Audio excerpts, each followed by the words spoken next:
갑자기 이제 로마서로 들어갈게요. 우리가 이제 반을 했어요. 로마서 반을 우리가 이제 8장까지 해서 끝났죠. 예. 그리고 이제 마지막에 제가 정리를 해드리면서 신앙생활에 대해서도 좀 말씀을 드렸는데 어떻게 신앙생활 잘하고 계시죠? 자신이 없으시네. 예. 오늘부터 배우는 이제 뒷부분이죠. 9장에서 16장 뒷부분인데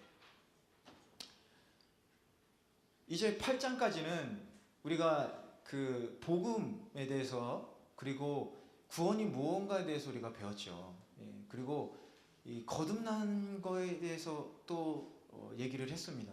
거듭남이란 건 무엇이냐? 성화란 무엇이냐? 그럼 우리가 앞으로 어떻게 살아야 되냐? 거듭난 성화되는 삶 거기까지 했는데 그럼 우리가 앞으로 어떻게 살아야 되느냐가 여기 이렇게 나와 있어요. 9장에서부터 16장까지. 그래서 9장에서 16장을 사람들이 별로 안 좋아해요. 해야 될 게 많아가지고.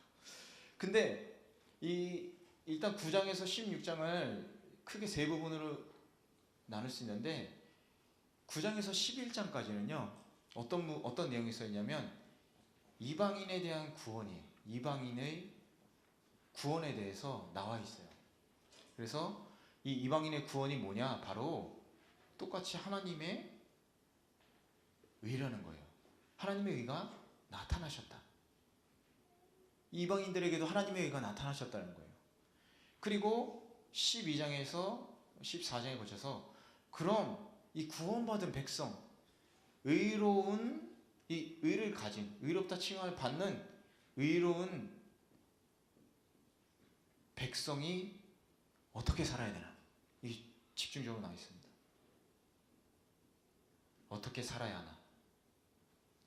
그리고 12, 13이네요. 13, 14에서 16장까지가 이 교회의 변화예요.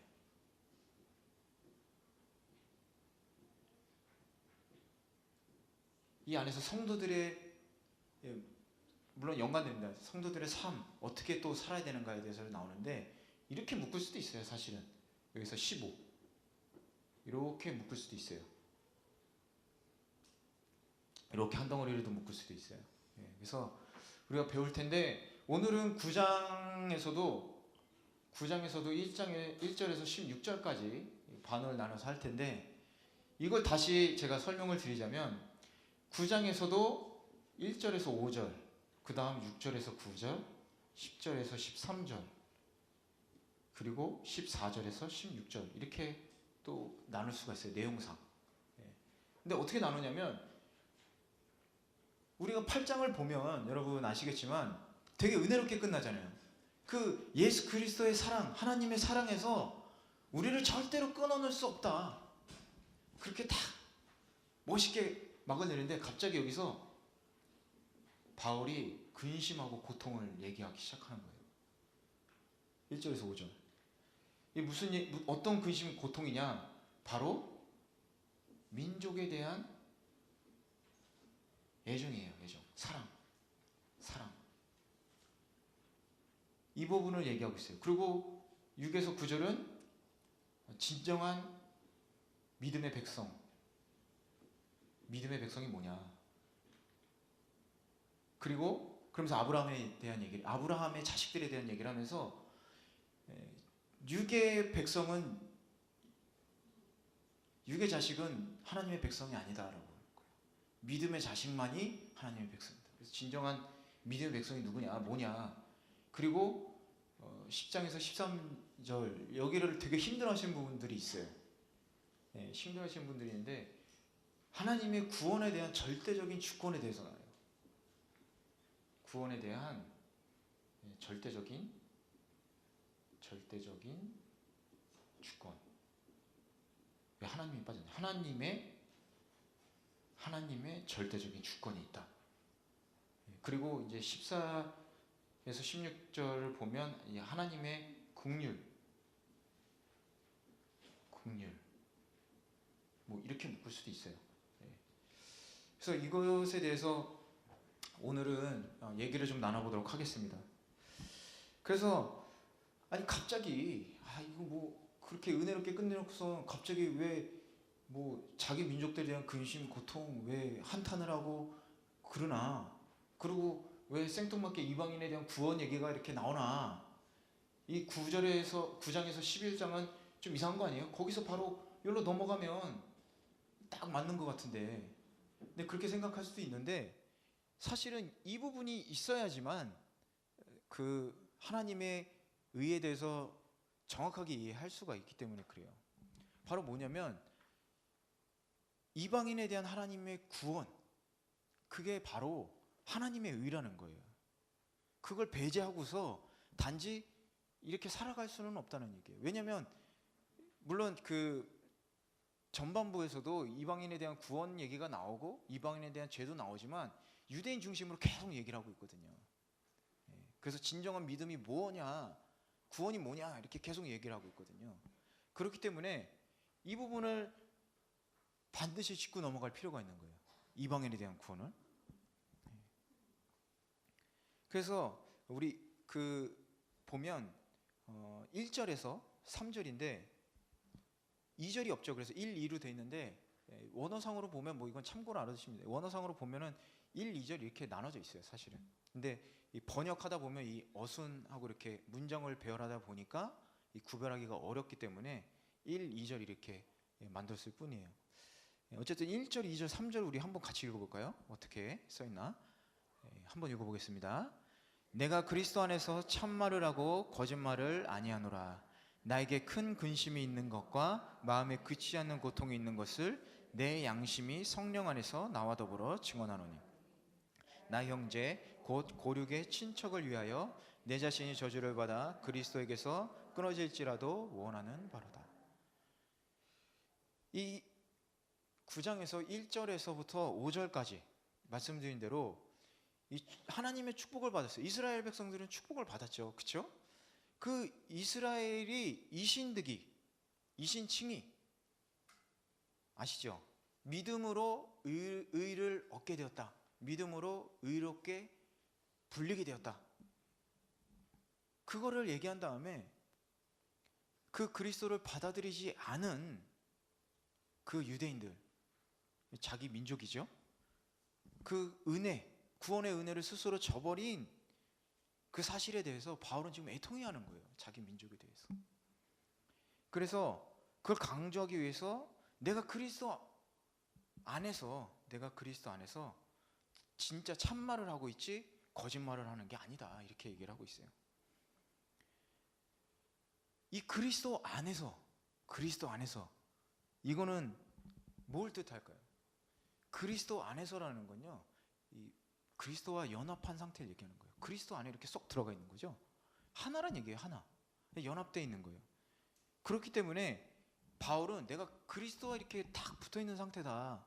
연합해 있는데 거기서 내가 정말 진짜 참말을 하지 거짓말을 하지는 않아요. 이렇게 얘기하고 있는 거예요. 그래서 이렇게 강렬하게 자기의 그 지금 말하는 진실성을 강조하면서 지금 바울은 얘기하고 있어요. 그래서 뭘 강조하고 있냐? 이 근심, 이 나의 고통, 이게 내 생각과 내 마음과 뭐 이런 나의 육에서 오는 그런 고통이 아니다라는 거예요. 바로 예수 그리스도의 사랑으로 인한 근심과 고통이다, 이 얘기를 하고 있는 겁니다. 그런데요, 이 여기서 얘기하는 근심 그리고 슬픔, 이 근심으로 번역된 그 헬라어가 있는데 리페라고 그래요. 근데 이것은요, 뭐 이렇게 슬픈 거, 뭐 고뇌하고 뭐 이런 근심 다 포함해서 얘기하는데 감정적인 것만 얘기하는 게 아니라 전부 다를 얘기하는 거예요. 감정 그리고 이 육에 대한 모든 것을 통틀어서. 어쨌든 이 정도로 바울은 너무 그 고통스럽다는 거죠. 너무 슬프고. 근데 참 재밌는 건 뭐예요? 이 유대인들이 바울을 얼마나 핍박했는지 여러분 잘 아시잖아요.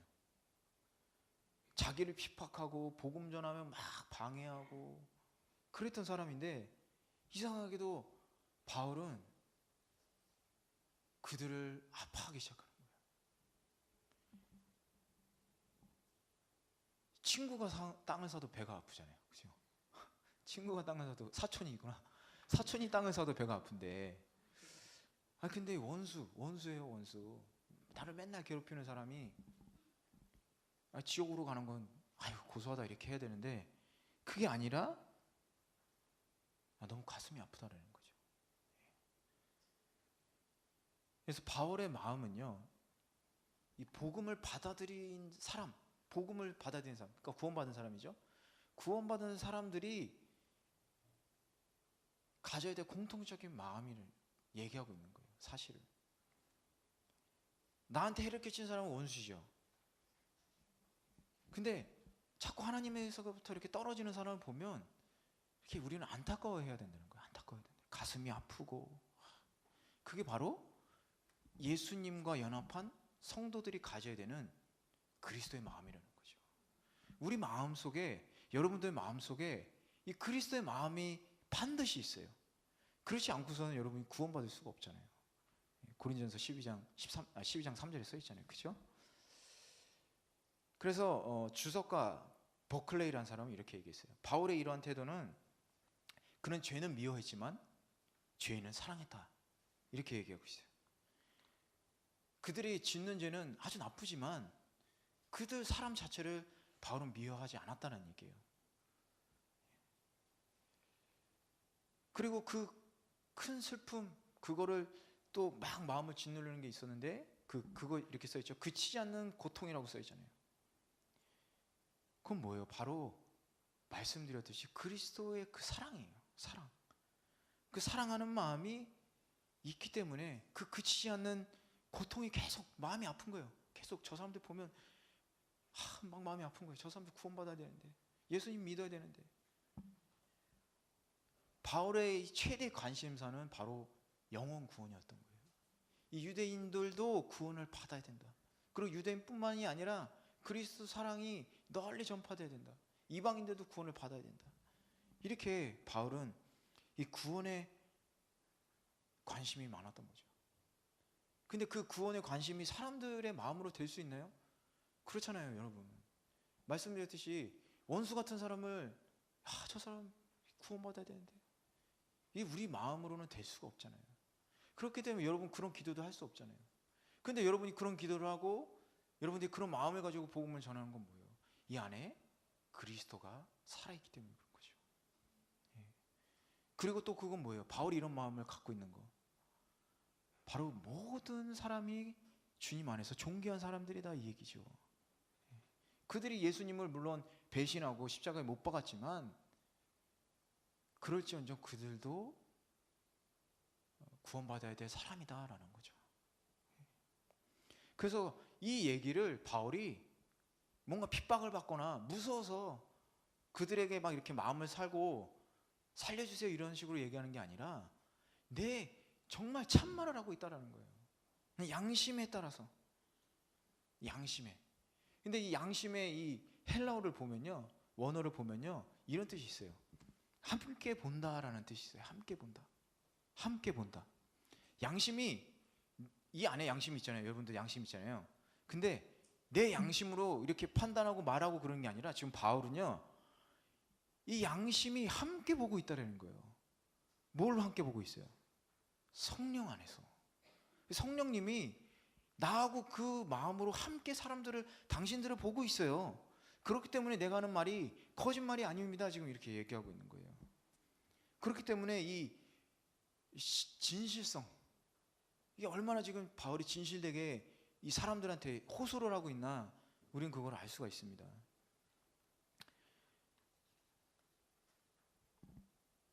그런데 이 양심이 우리 안에도 당연히 있겠죠. 그렇죠? 3절에 보면요, 더 심한 얘기를 해요. 바울이 뭐라고 그러냐면, 자신의 동족들을 구원할 수만 있다면 그냥 나를 희생해도 좋습니다.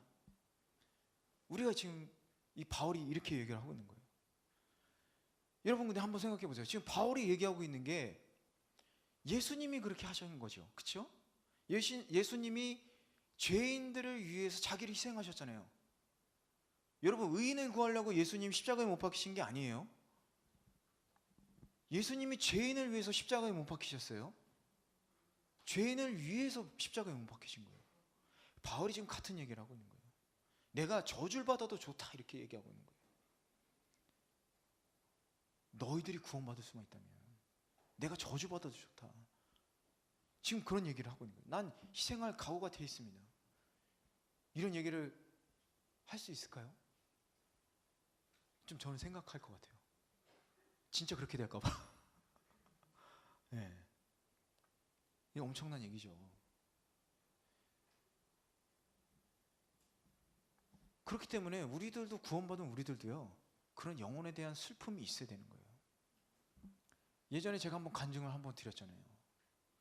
제가 헌신할 수밖에 없었던 이유, 제가 한 10년 가까이를 하나님하고 떨어져서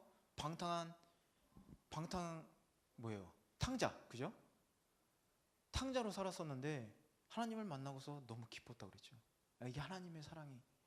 그래서 하나님 너무 알고 싶어요. 새벽기도 막 틈나면 막 쉬는 날에 새벽기도 나가고, 저녁에 일 끝나면 예배 저녁에 오고.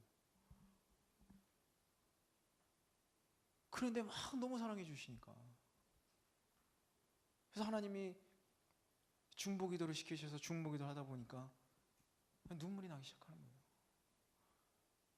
아니, 좀 아직 구원받지 못한 사람들이 있는데 하나님 왜 저만 이렇게 사랑받아도 되나요? 그게 다 여러분 안에 분명히 있어요. 분명히 여러분 안에 그 마음이 있어요. 그런데 육과 영이 싸우다가 영이 져버린 거죠. 그죠? 그런 슬픔과 근심이 당연히 있을 수밖에 없는 거예요. 왜요? 예수님이 이 안에 있으니까. 내 생각이 아니라, 내 마음이 아니라, 내가 착해서가 아니라, 이제 내가 나로 사는 게 아니라 우리 주 예수님의 그 영으로 우리가 살아가는 거니까. 그 마음이 있으면 당연히 우리가 성도로서 근심과 슬픔과 고통이 있을 수밖에 없는 거예요. 우리 계속해서 4절 5절 한번 읽어보겠습니다. 4절 5절. 그들은 이스라엘 사람이라 그들에게는 양자됨과 영광과 언약들과 율법을 세우신 것과 예배와 약속들이 있고 조상들도 그들의 것이요 육신으로 하면 그리스도가 그들에게서 나셨으니 그는 만물 위에 계셔서 세세의 찬양을 받으실 하나님이시니라. 아멘. 이 4절 5절은요, 이스라엘 사람들이 누렸던 특별한 은혜에 대해서 얘기하고 있는 거예요. 특별한 은혜. 이스라엘 민족은 하나님이 베푸신 풍성한 은혜를 누렸어요. 그들은 깨닫지 못했죠. 이스라엘 민족이 가진 특징이 뭐였어요? 4절에 쓰이는 것처럼 양자됨, 나의 백성이라고 그랬잖아요. 그렇죠? 그리고 뭐예요? 영광을 받았죠. 언약들이 있었고 율법, 예배, 하나님에 대해서 제사를 드리는 건 이스라엘 민족밖에 없었잖아요. 그 약속이 있었죠. 언약이 있었죠. 믿음의 조상들이 있었잖아요. 그리고 결정적으로 뭐가 있었어요? 이스라엘 유다 자손에서 예수님이 태어나셨잖아요. 구원자가. 어디 세상에 한번 찾아보세요. 이런 민족이 있나? 없어요. 그런데도 어때요? 이스라엘 민족은 이 특권을 누려야 되는데, 그리고 감사해야 되는데, 그리고 그 특권에 합당한 삶을 살아야 되는데 그렇게 살지 않은 거잖아요. 특권만 누리려고 했지 거기에 합당한 삶을 살지 않은 거예요. 제가 그 전반부에 설명할 때 양자된 자의 특권과 그 의무에 대해서 얘기한 거 기억나세요? 양자의 그 권리 뭐가 있다고 그랬어요?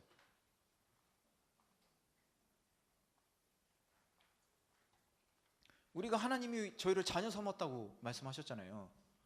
어떤 권리가 있어요? 양자. 그럼 제가 설명한 게 뭐냐면, 양자 첫 번째, 양자가 빚이 있을 경우에, 빚 이거 맞아요? 네. 빚이 있을 경우에 이 양자를 데려오기 위해서 빚을 갚아준다는 거예요. 새아버지가 빚을 갚아준다는 거예요. 그리고 또 어떤 특권이 있어요? 새아버지의 재산을 가질 수 있는 권리가 있다는 거죠. 재산 상속의 권리. 그러면서 제가 또 그 뒷부분에 또 설명하면서 그랬죠.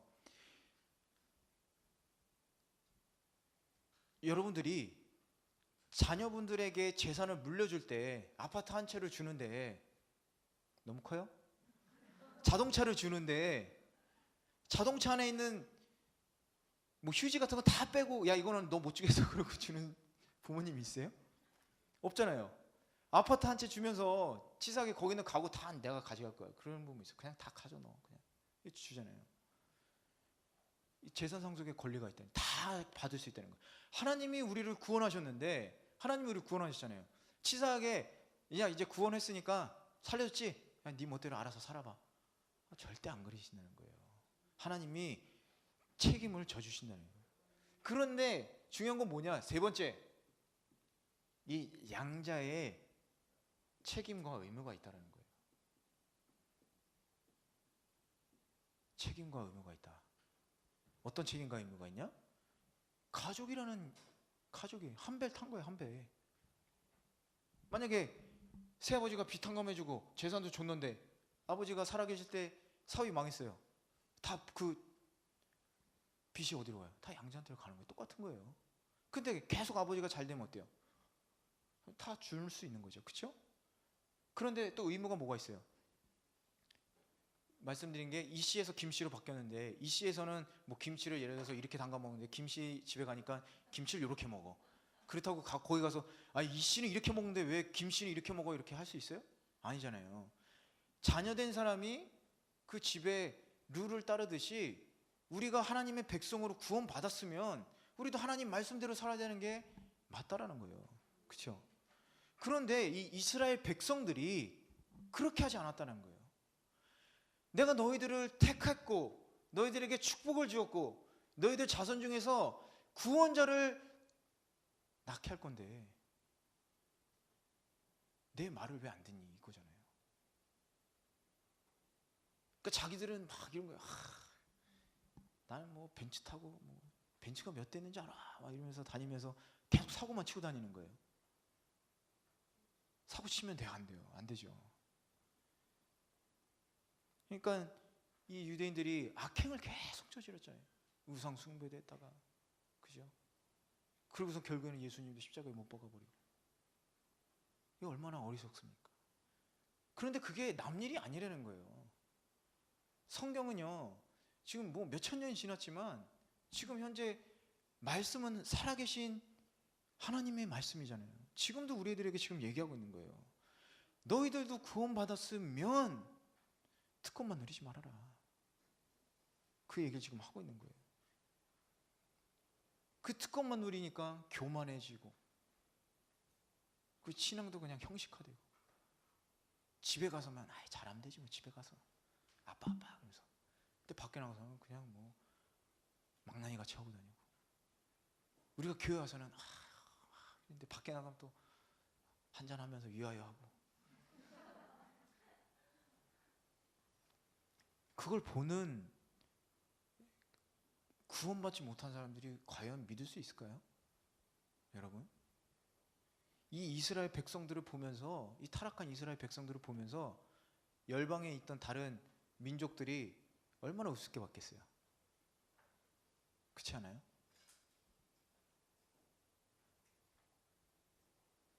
그렇기 때문에 우리들도 그런 책임과 의무와 이걸 다 행해야 된다는 거예요. 결국에 이스라엘 백성들은요 그 특권을 다 빼앗겼어요. 그리고 2000년 가까이 방랑 생활을 했죠. 바빌론 포로로도 끌려가고 이 나라 아시리아한테도 끌려가고 그리고 디아스포라로 다 흩어져 버리고 이게 바로 준 특권을 제대로 지키지 못한 자의 결말이에요. 결말. 그래서 우리들도 이 사람들보다 더한 걸 받았어요. 우리는 더한 걸 받았어요. 이 사람들은 율법을 받았지만 우리는 율법이 아니라 성령을 받았잖아요. 구원받으면서 성령을 받았단 말이에요.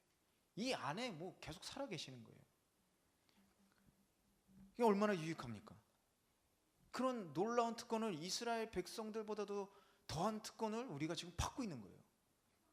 근데 그것조차 누리지 못하는 거죠. 그 특권조차도. 인간이 하나님의 영으로 살아간다는 것은 엄청난 특권이에요, 여러분. 근데 성령에 따라서 살아가지 않는 삶을 산다면 돈 줘도 제대로 못 쓰는 거죠. 아유, 어떻게 써야 될지 모르겠어요.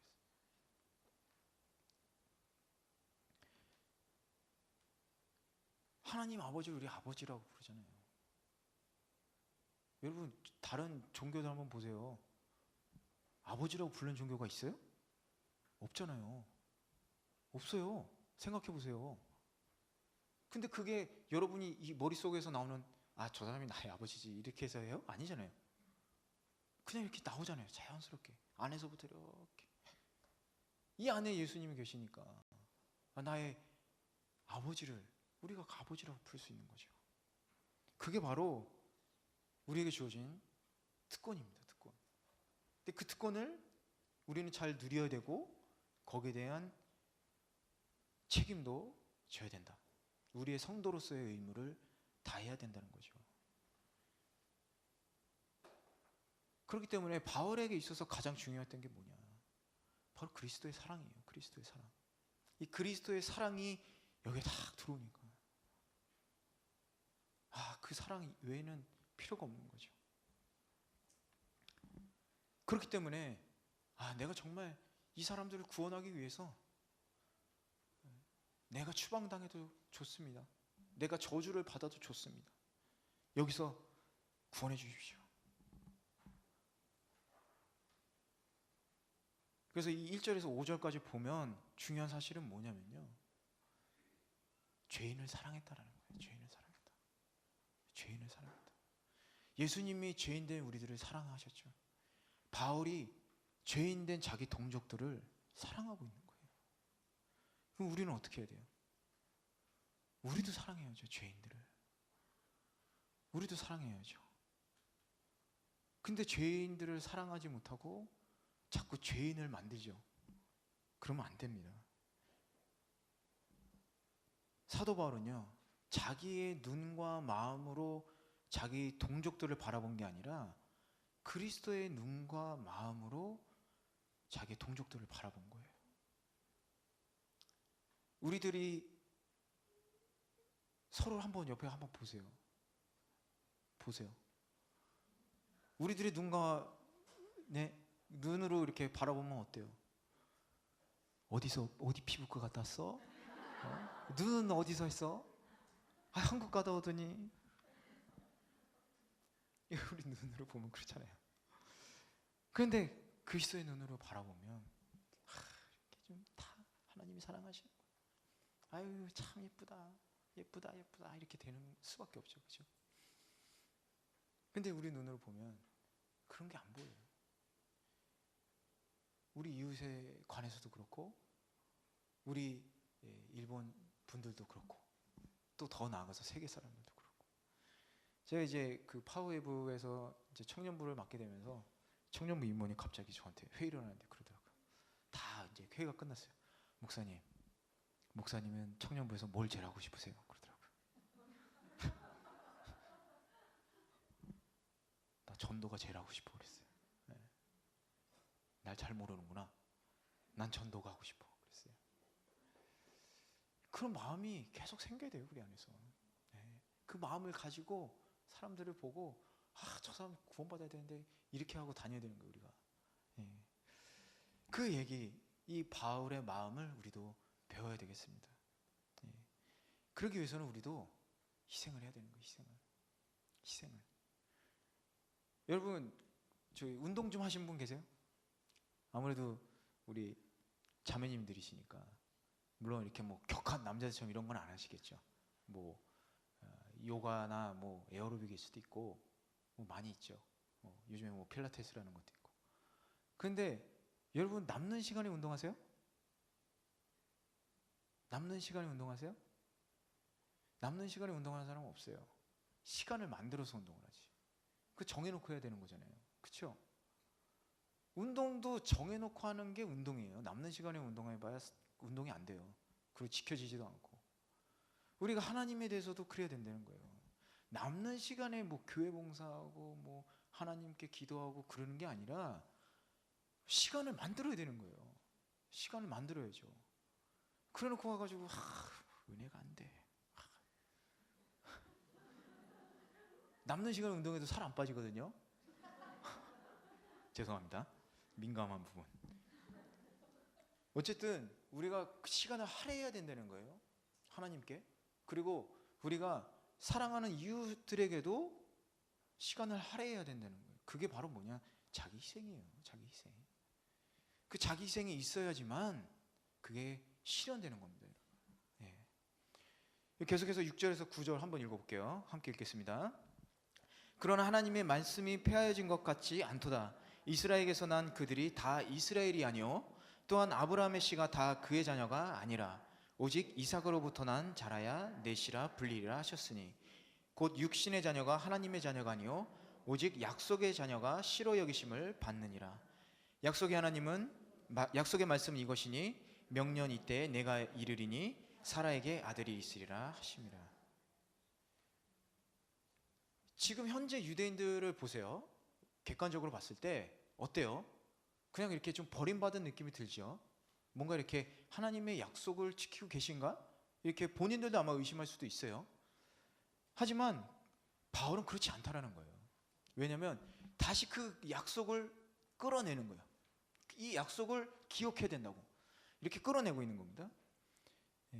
그런데 중요한 건 뭐냐면 육신의 자녀가 아니라 하나님이 내 백성, 내 자녀라고 한 사람이 그 자녀가 된다는 거예요.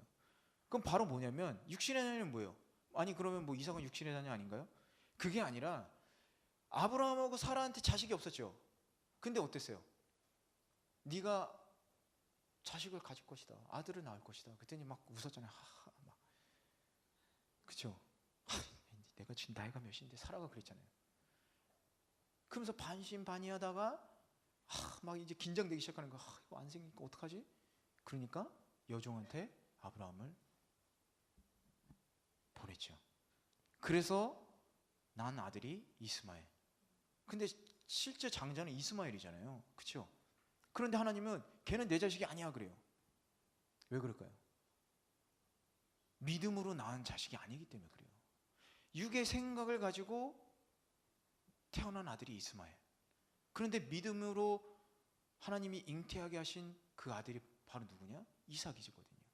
그러니까 그 이삭만이 진정한 나의 백성이다라는 거예요. 하지만 유대인들은 어때요? 그 혈통에 계속 집착하잖아요. 혈통에. 이 혈통, 아브라함의 혈통, 아브라함의 혈통. 그게 바로 아브라함의 백성은 구원받는다? 그러니까 그 혈통에만 계속 집착하죠.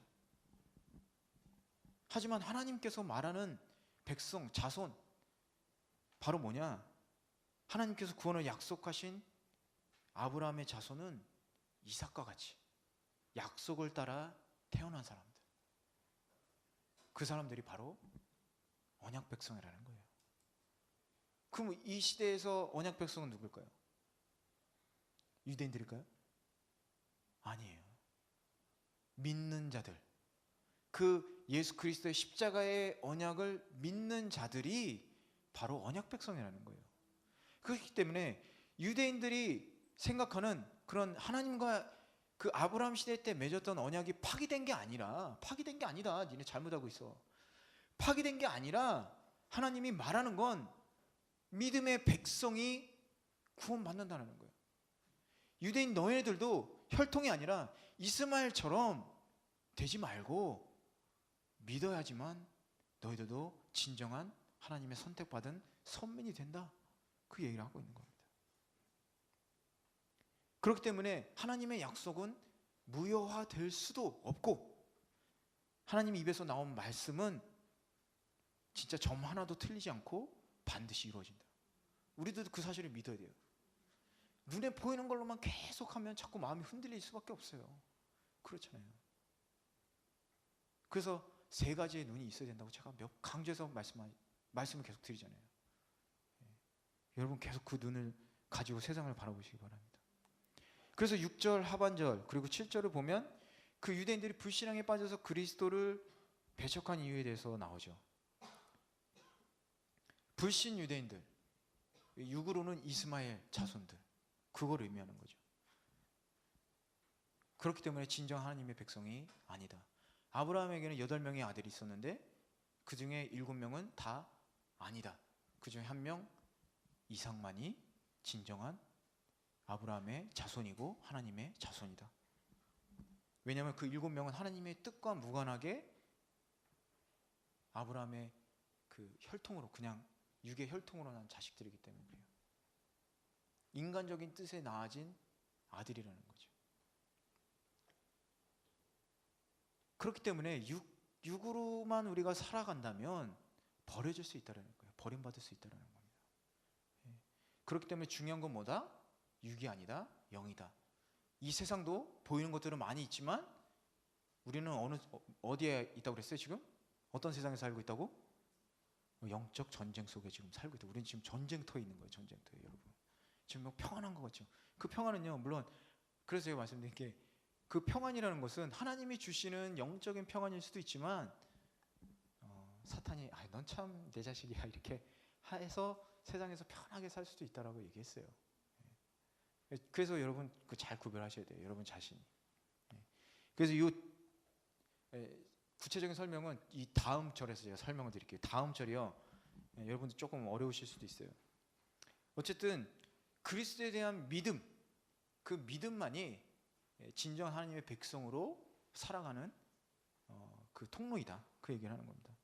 그래서 요한복음 1장 12절에서 13절에 보면 이렇게 써 있어요.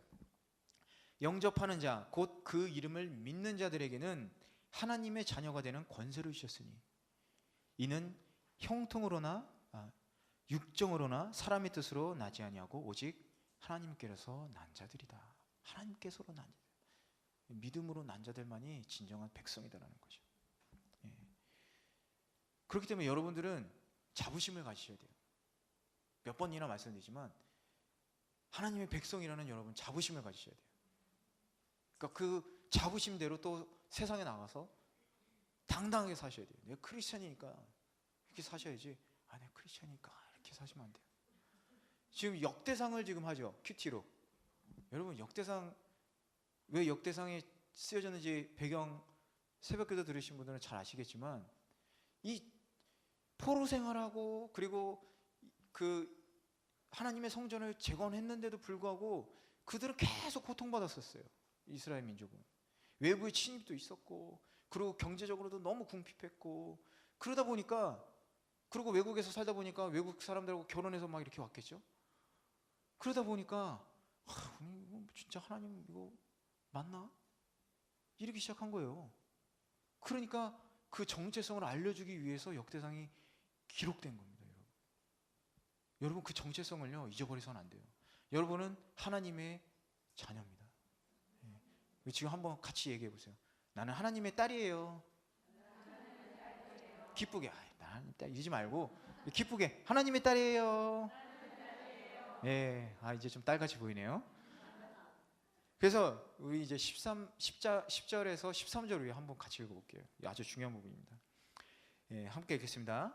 그뿐 아니라 또한 리브가가 우리 조상 이삭 한 사람으로 말미암아 임신하였는데 그 자식들이 아직 나지도 아니하고 무슨 선이나 악을 행하지 아니한 때에 택하심을 따라 되는 하나님의 뜻이 행위로 말미암지 않고 오직 부르시는 이로 말미암아 서게 하려 하사 리브가에게 이르시되 큰 자가 어린 자를 섬기리라 하셨는데 기록된 바 내가 야곱은 사랑하고 에서는 미워하였다 하심과 같으니. 그러면서 어떤 얘기를 하냐, 이번에는 믿음으로 태어난 자식만이 나의 자식이다. 그러면서 또 무슨 얘기를 하시냐면, 이번에는 그 혈통과 상관없이 이 에서와 야곱의 예를 들면서 또 바울이 얘기하고 있는 거예요.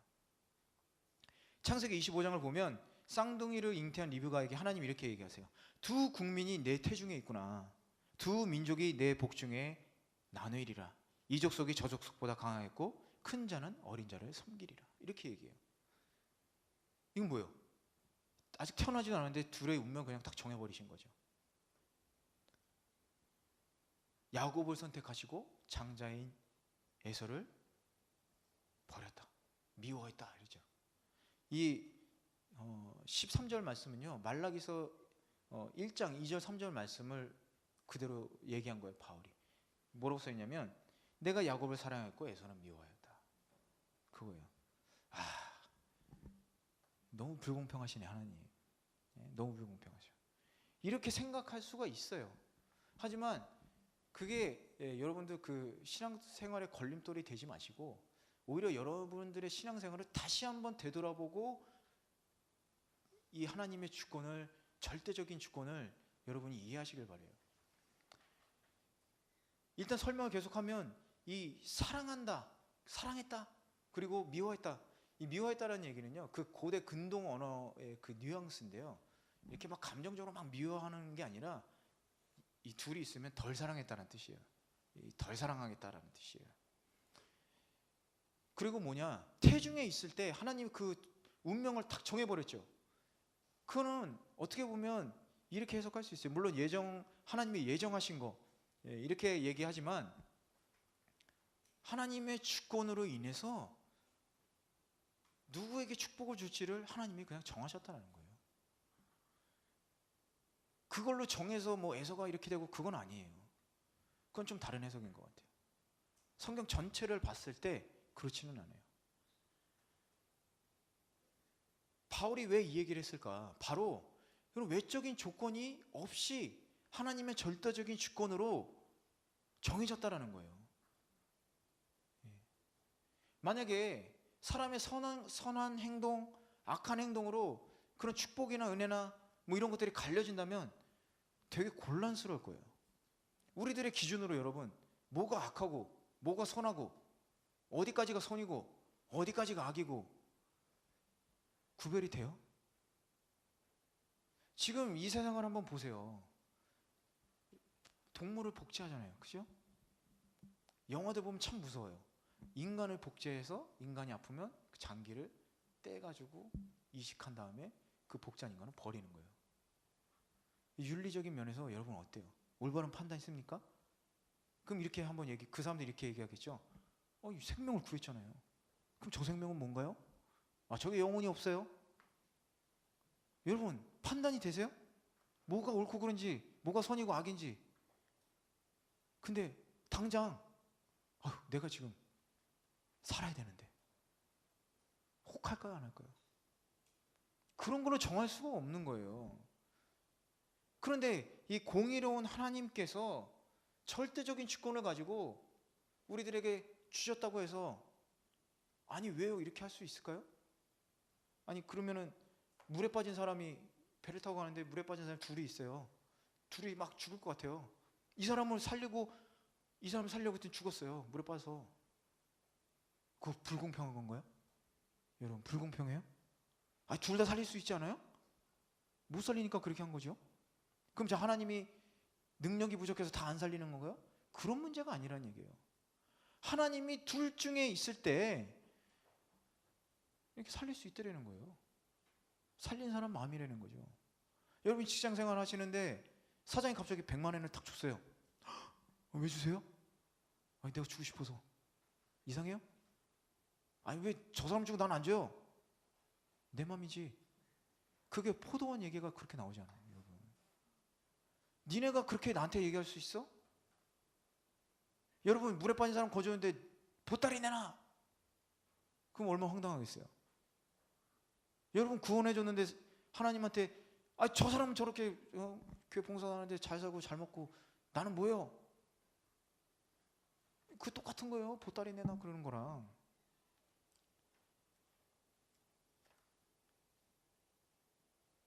이 선택과 유기, 예정 어려운 문제인 건 알아요. 하지만요 진정한 신앙은 그게 아니에요. 인본주의.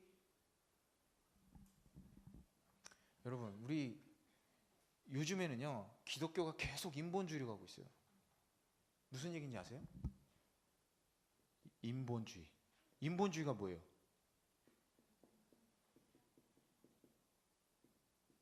시간이.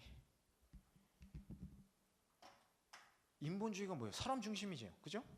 신본주의 뭐예요? 하나님 중심이죠.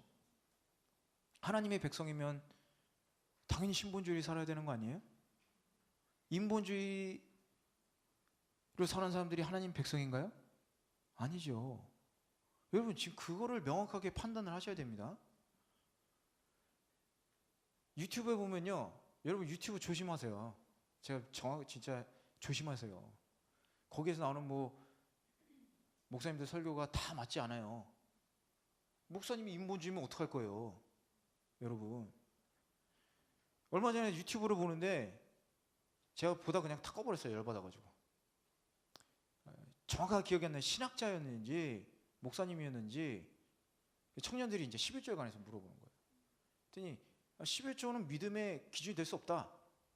그러면서 결국은 해도 되고 말아도 되고 그 자기 믿음에 따라 내는 거다 이런 식으로 얘기를 하더라고요.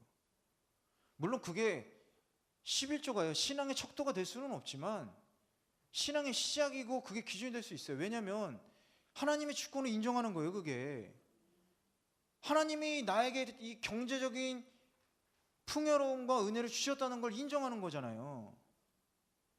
그렇지 않고서 뭘로 여러분이 그걸 나타낼 수 있겠어요? 그 이상한 거예요. 그럼 내도 되고 안 내도 되고, 그럼 오늘은 내가 많이 열심히 했었는데 많이 벌었네? 좀 덜 일하니까 덜 벌었네? 그런 문제가 아니라니까요. 여러분이 정말로 하나님을 믿고 나의 생명이 하나님께 있고 하나님이 주시는 풍요로움으로 산다면 그 다 드린데 뭐가 아깝겠어요? 그러니까 말라기서에서 뭐라고 그래요? 말라기서 3장에 유일하게 하나님이 나를 시험해봐라는 성경에 딱 한 구절 그거밖에 안 나오잖아요. 11조로 날 시험해보라고 그러잖아요. 내가 주나 안 주나 너는 해봐. 오죽하면 하나님이 그 얘기를 하셨겠어요. 그걸 왜 그 얘기를 한 거예요? 내가 주니까 그 얘기를 하신 거잖아요. 하나님이 내가 주니까 니네가 한번 11조로 날 시험해보라고. 그게 바로 주권이잖아요. 그 주권이 뭐예요? 신본주의라니까요. 우리가 크리스찬인데 하나님 중심으로 살지 않고 하나님께 감사하면서 살지 않고 하나님의 말씀에 따라서 살지 않는다면 인본주의잖아요. 성경을 보면요, 특히 구약에서는 딱 두 가지 길밖에 없어요. 말씀대로 살래 말래. 모세가 유언했죠. 신명기에서 뭐라고 그래요? 너희에게 지금 두 길이 놓여 있으니 하나는 복된 길이고 하나는 저주받은 길이다. 그 전에 뭐라고 그랬어요? 너희들이 하나님의 율법대로 살면, 하나님의 말씀을 지키고 마음을 다하고 힘을 다하고 하나님을 사랑하면서 너희가 산다면 너희는 축복받을 것이다. 그렇지 않으면 너희는 저주받을 것이다. 어느 쪽에서 살래? 어느 쪽에서 살래? 시편 1편 1절부터 6절 보면 제일 먼저 뭐라고 해요? 다윗이 복 있는 사람은 악인의 길을 쫓지 아니하고 죄인의 길에 서지 않으며 오만한 자의 자리에 앉지 아니하고 오직 여호와의 율법을 주야로 묵상하는 자다. 복 있는 사람에 대해서 얘기하죠. 근데 그 다음에 뭐라고 그래요? 악인은 그렇지 않으며 오직 바람에 나는 경우가 같다. 악인은 심판을 견디지 못하고. 두 가지밖에 없는 거예요. 니네 복되게 살래? 악하게 살래? 신본주의로 살래? 인본주의로 살래? 근데 유튜브 보면요, 목사라는 사람들이 그렇게 얘기하고 있어요. 예수님이 인간의 몸으로 오신 것은 하나님께서 인간의 고통을 체험하기 위해서입니다. 하나님이 그렇게 한갑니까? 하나님이 고통이라는 것도 다 아시죠? 천지전능하신 하나님이. 죄인된 우리들을 살리려고 이 땅에 오셨지 무슨 체험을 하러 오세요. 뭐 수학여행 가는 것도 아니고. 여러분, 그런데 그거를 여러분들 보시면서 이러시면 안 돼요. 제가 얘기하는 게 이상해요? 전 지금 성경에 있는 것밖에 얘기 안 하고 있어요. 성경만 얘기하고 있잖아요. 성경에 이렇게 써 있다고. 예정된 사람들을 구원했다. 왜 예정된 사람들만? 아니, 그러면 하나님의 이 구원이라는 게 모든 민족을 구원하는 그 예정인데 그 예정대로 구원하시지 않으면 우리가 구원받을 수 있어요? 없잖아요. 무슨 소리를 하고 있는 거예요? 자꾸 개인적인 삶으로 그걸 끌어들이는 거예요. 그럼 나는 돈 벌어도 소용없겠네, 열심히 해도 소용없겠네, 이런 식으로 생각을 하는 거예요. 여러분, 그러면 안 됩니다. 우리는 하나님의 백성이에요. 이제 여러분 김씨 이씨가 아니라 여러분 앞에 천자 보시세요. 천자. 천국 백성, 누구? 여러분 이제 성이 천이에요. 천. 알았어요? 천승훈 집사님 원래 천씨예요. 그죠? 여러분 이제 영적으로 다 하나님 백성이에요. 그럼 그 가족의 방식대로 살아야지 왜 다시 또 김씨 씨로 가려고 그래요? 그럼 양자 되기 싫으면 뭐 그만둬야지.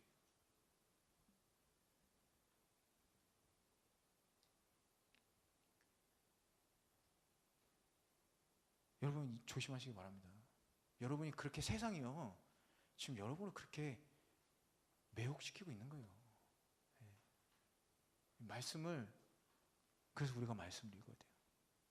진짜 자주 봐야죠. 진짜를 자주 봐야지 가짜도 알죠. 어디 그런 게 써 있어요? 예수님이 뭐 고통을 느끼기 위해서 내려왔다. 어디 써 있어? 11조 뭐 내도 되고 안 내도 되고 어디 써 있어? 물론 내도 되고 그거 뭐 마음대로 해라 그랬죠 하나님이. 하지만 시험 해보라고 그랬잖아요. 그건 내 거니까. 내 거니까. 내는 사람한테 내가 네 곡간을 채워주나 안 채워주나 봐라. 시간이 너무 지났는데 제가 하나 간증만 하고요. 오늘은 13절까지만 할게요. 제가 헌신을 하고 하나님에게 모든 걸 다 드렸어요. 그죠? 그게 헌신이죠. 그게 헌신이죠. 헌신하고 나니까 참 삶이 힘들더라고요. 왜냐하면 여지껏 이렇게 살았는데 이렇게 살려니까 얼마나 힘들겠어요. 세상 방식으로 살아야 되는데 세상 방식하고 거슬러서 이렇게 살아야 되니까 힘들잖아요. 그렇죠? 제일 큰 게 제일 먼저 오는 게 여러분 경제적인 거예요. 여러분도 아마 그럴 거예요. 술 마시면서 물론 여기 안 계시겠죠. 남편분들이 술 마시면서 영업하고 그래야지 뭐 이거 일 따오고. 근데 그거 안 하면요 일 뚝 끊기잖아요. 근데 그때부터 신앙생활이 시작이라니까요. 그때부터 시작이에요. 당연히 손해볼 수밖에 없어요. 하나님 백성으로 살아가려면. 그런데 그 손해를 다시 뒤집어 주시는 거예요 하나님이.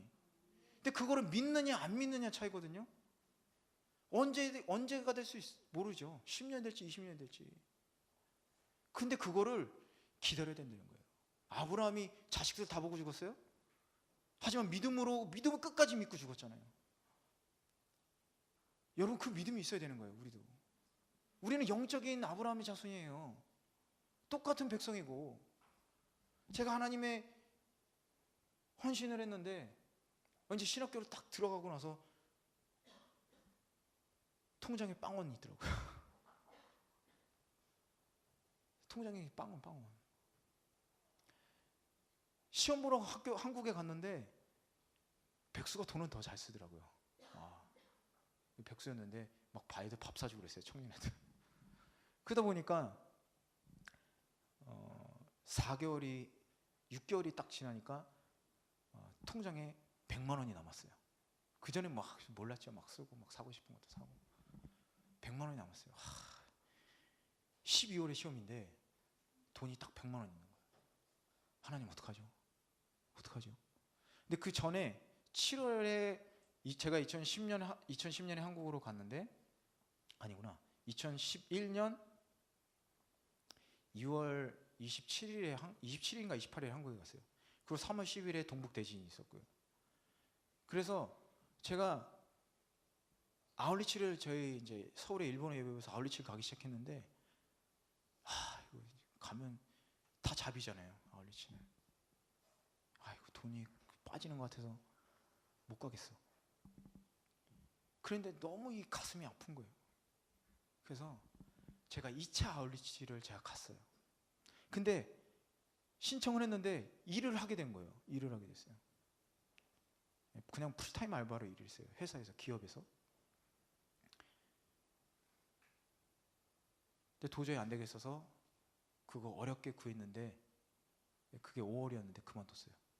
그리고 아울리치 준비를 해가지고 7월 말에 아울리치를 갔습니다. 그때 제가 받은 돈이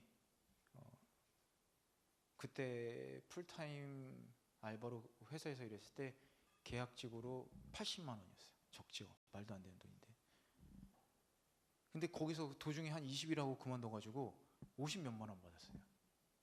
아울리치 돈 그걸로 내고 11조 떼고 그러니까 완전 마이너스잖아요. 그런데 이제 갑자기 누나가 뒤에서 그런 거예요. 막 고민하고 있는데 누나가 나는 처음에 이렇게 돈 월급 받으면 알바 같은 거 해도 난 11조가 아니라 12조 낸다 그러는 거예요. 되게 짜증이 나는 거예요. 지금 마이너스 돼가지고 막 계산을 막 하고 있는데 지금 나도 뭐 12조 내는 얘기야? 짜증이 나더라고요. 그랬는데 기도를 하고 있는데 이게 제가 너무 잘못한 것 같은 거예요. 이게 내 돈이 아닌데 왜 내 돈처럼 자꾸 이렇게 하나. 그래서 하나님 제가 11조 감사하게 드리겠습니다. 이거 그래봐야 한 5만 5천 원밖에 못 벌었지만 냈어요. 아울리치 갔다 오고 8월에 100만 원 남은 거예요. 100만 원, 10만 원 남은 거예요. 미치겠더라고요. 하나님 어떡하죠? 돈이 없어요. 100만 원밖에 없어요. 일도 해야 되고 공부도 해야 되고 어떻게 해요? 근데 누가 일 좀 하겠어요? 그러는 거예요. 근데 뭐 이거 뭐 확인하고 막 이럴 시간도 없는 거예요. 모르겠다. 하나님 이거 하나님 주신 거면요 저 입 다물고 있을 테니까 계속 전화 오게 해주세요. 계속 전화가 오더라고요. 계속 전화가. 그래서 제가 그 일을 했어요. 그래서 계약직으로 일을 했는데 여기 사인해 주세요. 그래서 사인을 딱 하려고 보니까 돈이 원래 받기로 한 게 그때 풀타임 알바가 80이었는데 거기 계약직으로 150이더라고요. 2배가 올랐어요. 아이고 하나님이 더 주셨나 보다. 감사해서 12조를 또 냈어요. 그래서 계약 끝난 다음에 제가 시험을 봤는데 또 딴 데서 계속 전화가 오는 거예요. 일 좀 해주세요. 일 좀 해주세요. 제가 그래서 지금 시험 기간이라 못해요.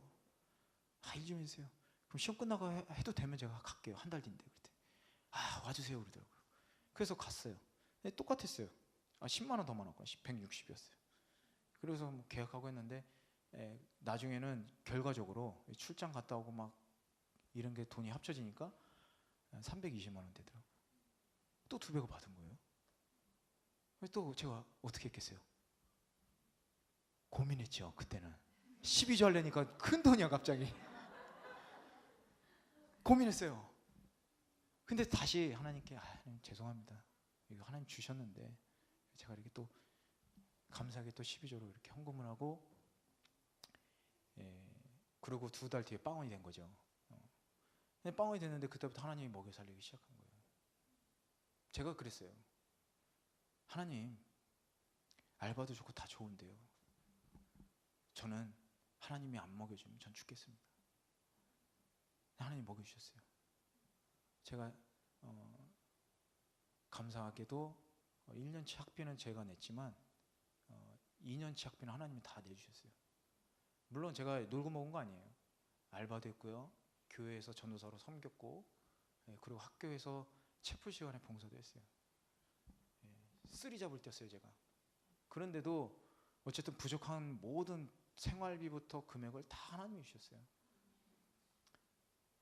그때를 우리가 참아야 되는 거예요 여러분. 이 얘기 한번 하려고.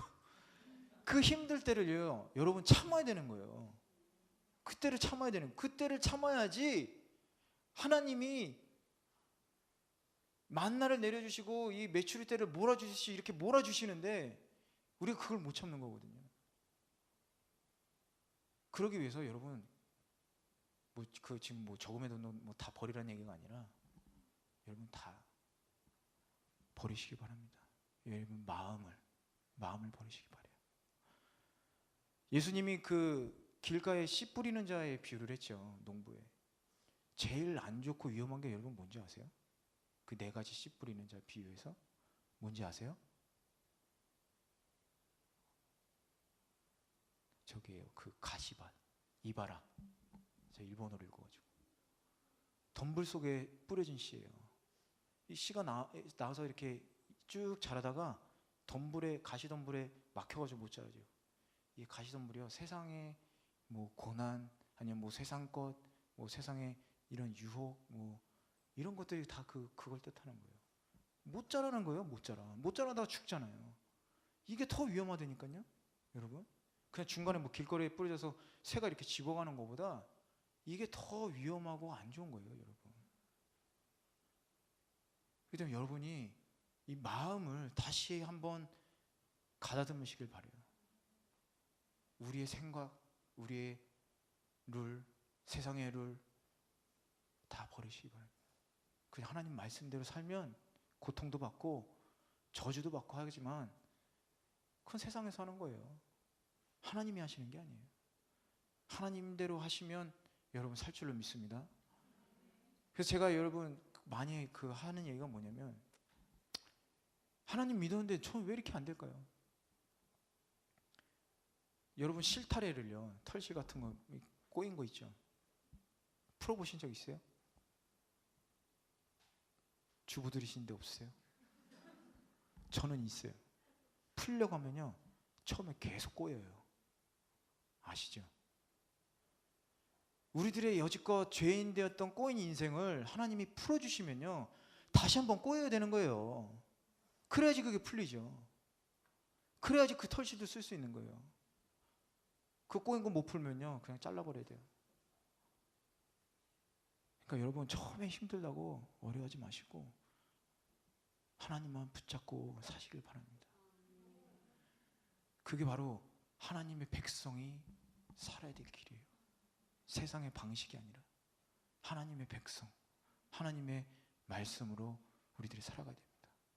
여러분 그런 하나님의 진정한 자녀가 되시기를 주님의 이름으로 축원합니다. 기도하고 마치겠습니다. 좋으신 하나님 감사합니다. 우리들을 사랑하여 주시고 우리를 구원하여 주셨는데, 우리들은 그 구원의 은혜를, 아버지 하나님의 사랑을 잊어버리고 살 때가 너무나도 많이 있습니다. 제가 하나님의 아들이고 딸인데 밖에 나가면 다시 세상의 아들이 되고 딸이 될 때가 있습니다. 주님 용서해 주시옵소서. 세상의 고통, 유혹은 일시적인 겁니다.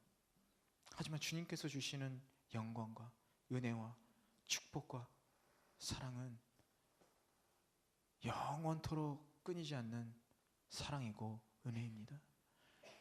하나님, 저희가 저의 눈과 마음으로 세상을 바라보는 것이 아니라 그리스도의 눈과 마음으로 이 세상을 바라볼 수 있도록 주님 축복하여 주시옵소서.